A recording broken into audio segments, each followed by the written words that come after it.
বড় পানি উঠে গিয়েছি পালঙ্গর উঠে অতটুক পানি দিয়ে এক হাত পানি আর টিকার মতন নেই ফজর আজানোর সময় আমরা গড় ধরে সপ্তাহ ফালাইয়া তো ইয়া যাও নিয়া বার হয়ে যাচ্ছি 7-8 দিন বার হয়ে গেছে আইয়া অন্য কোনো আসরও লইছি বিল্ডিংয়ের তলে আসরও লইছি তখন অধরণন আমরা আছে ঈদের নমাজটা পরে আমরা সুযোগ পাইছি না বাবা একটা আল্লাহ কি কারণে খরচ হয় না খাওয়া যায় না আমরা পাপড় লাগি কিবা আল্লাহ আমরা শাস্তি দিচ্ছেন আমি দোয়া করি সবাই আল্লাহ আসাম দিত রহমত দিত সবাইকে আমার লেখান যারা বিপদে আসলা সবাইকে আল্লাহ রক্ষা করে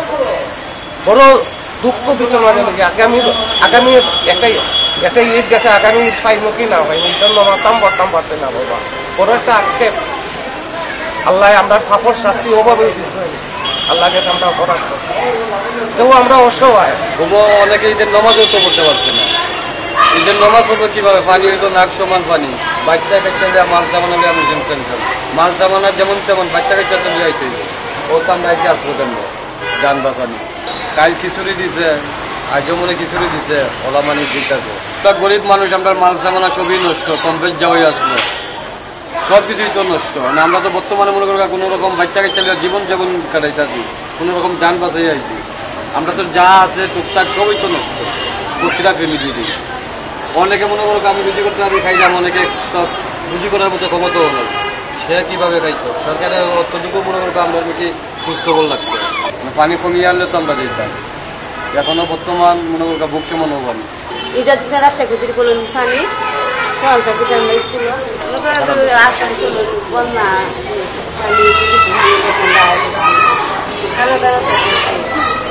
কেউ কারা কামারা যাইতেছে নষ্ট নষ্ট দেওয়া যায় টাকায় বাসা বাচ্চা রান্ধে আনি এনে খাই বলা খানি কি মেকায়া তিনবেলা কাম খাওয়া যায় না বাসা বাচ্চা কাম করি আর তিনবেলা কি বাসাতে রান্ধে আনি খাওয়ান যা এই তো কষ্ট মষ্ট করি আমার তো নাই রবে আল্লাহ আমার অবস্থা আমরা আছি আসলে টাকা দিছে মোটামুটি ভালোই আছে তো চিরামুড়ি খাইয়া আসতো নাই আর কি নাই তো আপনার সবার তো আর গ্যাস নাই দু একজনের গ্যাস আছে আর কেউ দিয়া খাইলা আর নাইলে আর যারা আছে ওলা চিরামুড়ি খাইয়া খিচুড়ি খাইয়া কদিন তাজা মানে কিছু কি এটা এলাকা আশেপাশে যারা চিন পড়ছে এরা আইনা কিছু খিচুড়ি মিচুড়ি দেয় আমরা একবার আওয়া লাগলো তো দাম পানি কমে গেছে আর মাইকাই বড় আলু মানে পানি তার সত্য পাইছে পরিস্থিতি প্রতি বছরে বছরে পড়ি কিন্তু 2300 আর কি একটু আমরা পানির থেকে ডিসকাউন্ট পাইছি 2300 পাইছি 2300 যাও সাধারণ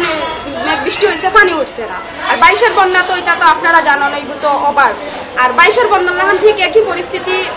24 সালের বন্যা তো যে পরিস্থিতিতে আছি পরিস্থিতি খুবই খারাপ প্রতি বছরে বছরে আমরা পানি বুক করতে হইতেছে মানে প্রতি বছরে আমরা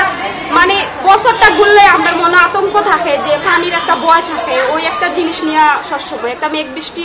দিন অন্ধকার করলে মেঘ বৃষ্টি করলে আমরা মনে খুব ভয় থাকে যে পানি উঠে যায় এই পর্যন্ত এখনো বাচ্চা কাচ্চার কোনো ওষুধ বা কোনো ডাক্তারি কোনো কিছু এখনো বাচ্চা কাচ্চারা আইছে না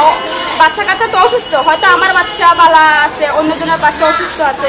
এরকমই তো এখনো কোনো ওষুধ করে আইছে না তো অবস্থা খুবই খারাপ আমরা গেছে মাসে অর্ধেক থেকে আর ও মাসের অর্ধেক থেকে প্রায় এক মাস ধরে আমরা পানির মানে আতঙ্কত আছি তো প্রথমত পানি উঠছে আমরা এক সপ্তাহ থাকিয়ে গেছি যেদিন গেছি এদিন এক রাত আমরা শান্তিতে গড়া ঘুমাইতে পারছি পরের দিন থেকেই আবার লাগা পানি তো আমরা স্কুলে আওয়া পড়ছে না যে পানিটা উঠছে আবার দ্রুত নামিয়ে গেছে আমরা আর আওয়া লাগছে না আর ঈদের 17 তারিখ থেকে 17 তারিখ 16 তারিখ যেই মেঘটা হয়েছে রাত সারা রাত যেই মেঘ হয়েছে ও মেঘে 17 তারিখ একবারে আমরা গড়াই 2টার সময় একবারে ফালাঙ্গুনকে দেওয়া পানি তো আমরা প্রায় একজনের ভাই আমরা পাড়ার একজন বড় ভাই আছেন তাই আমরা স্কুল অত রাত কিন্তু স্কুলগুলিয়া দেওয়া সম্ভব না আমরা পাড়ার একজন বড় ভাই আছেন তার বিল্ডিং আমরা আশ্রয় দিয়েছেন আমরা থাকছি প্রায় 10টা-11টার দিকে আমরা স্কুল খুলিয়া দেওয়া হয়েছে তো আমরা সব স্কুলে আইছি ও পর্যন্ত আসি স্কুলে টেবিল একটা আছে এর মাঝে সকালে ঘুমাতে উঠছি উঠতে দেখি পালঙ্গা পানি তো পানি দেখিয়া তার বাদে ও বাচ্চা লইছি বাচ্চার বাপেরে লইছি লইয়া কাটি ফুচকা বান্ধিয়া ও পানি বান্ধিয়া তো জায়গা আইলাম আয়া স্কুলে উঠলাম খাখানি না বুনি না কষ্ট আর কষ্ট খাইলাই মা তারা চাউলাইয়া দেবেছে সারেরা তো চাউল তো আর রান্ধা খাওয়া যায় না চুলা নাই কোনো কিচ্ছু নাই কিলা খাইতা ও গলাখানি বান্ধিয়া ইয়ে বাসা থেকে ভাত দিয়ে ভাত চারটা ভাগ করে আনি আইনা তো বাদে খাই আর তারা খিচুড়ি বিচুড়ি দেয় তাও খাই আর সময় সময় ভাতের তৃষ্ণা হইলে এইখানে হানি ভিজে গিয়ে ভাত চারটে রান্ধে আনি আলু ভর্তা করিয়া তো বাজে খাই। 24 বছর মাঝে 2বার ভাইয়া আনলাম পানি, বন্যার পানি না। আগে তো অত কোনো কোনো পানি লেখান উঠছে না, সেগুলিরই বাসা বাড়ি। কিন্তু এখন তো আমরা টাকা হয়ে দেয় 5বার আইয়া আসছে পানি আমরা এলাকা। সুরমা নদী তো কোনো নাই, অতিরিক্ত পলিথিন ফালা এবার ইনুনিটা পরিষ্কার করে না, পরিষ্কার করে না দেখি তো মানুষের বাসা বাড়িতে পানি উঠে যায়। সিটি কর্পোরেশনের বলা আছে ইনুনটা পরিষ্কার করা, ইটা এক এক জায়গার ডিপি ইটা আইয়া একদিন দেখোই নৌ না তারা, খালি বুটের সময় আইলে ওইন বুট দেওয়ার লাগিয়া, কিন্তু এরপরে তো আর তারা চৌকেও দেখা যায় না। টাকা যতটা আয় মারিয়া খাইয়া করা লইয়া বইতা হয়, আর কোনো কাজ কাম কিছুই করাই না। কারণ টান টান তো লাগে না, লাগে তো আমরার কষ্ট। গলা পানি আমরা বাসার ভিতরে, আমরা নিজের বাসা আছে পালাইয়া যাওয়ার না, কষ্ট করি আমরা বাসার ভিতরে আছি। কিন্তু এই যে মানুষগুলা কই দিত, তারা দিন আনে দিন খায়, গিয়া আশ্রয় কেন্দ্র উঠছে, করে দুয়ারে পানি চাল সমান পানি গেছে। তারা সিটির থেকে ইয়া দেখতে আসেন না, আজ পর্যন্ত 1 লিটার পানি এই না দিছে না। কেন